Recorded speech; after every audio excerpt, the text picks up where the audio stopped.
Hello, I'm Cara Stanford. This is the Marketing Spaces, and it's that time of year again. So let's take a little bit of space to think about your Christmas marketing. And this year, I thought I'd provide you with your Christmas marketing checklist. So, the very first thing that is on your checklist is making the decision. Are you going to do any marketing related to Christmas this year? You have a choice. If the answer is no, then you may leave this space and go and do something different with your time to think about marketing. If the answer is yes, let's carry on. So, if the answer is yes, let's take some time to work through the checklist of who is this for, why is it for them, and why are you doing it, when, and how you'll know it's been successful. So, who, for, and why, those two are wrapped up together.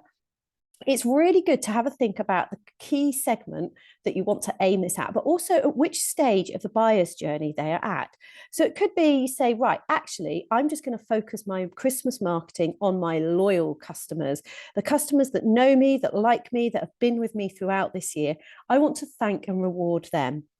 It could be that actually you say, do you know what? I want to use Christmas marketing as a time to generate awareness and draw new people and more people to us.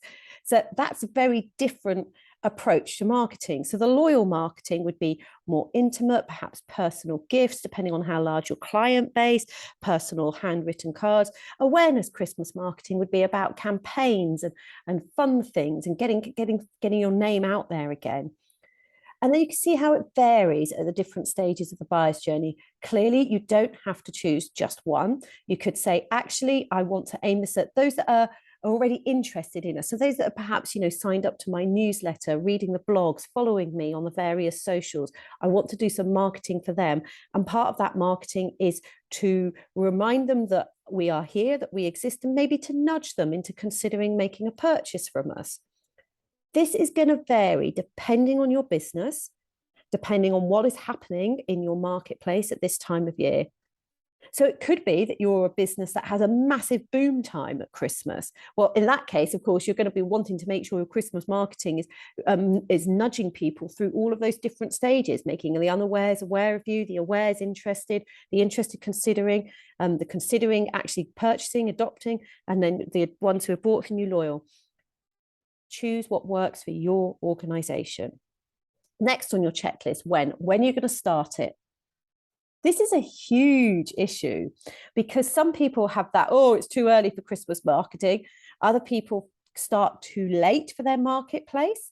So when should you start it? And this depends on your marketplace and how they're going to react to your start date. Then it's, when do you finish it?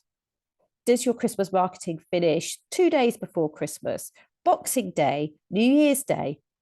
Again, it's what's palatable to the audience that you're reaching out to. What do they perceive as palatable? What do they think is a good time to start Christmas marketing and a good time to finish it?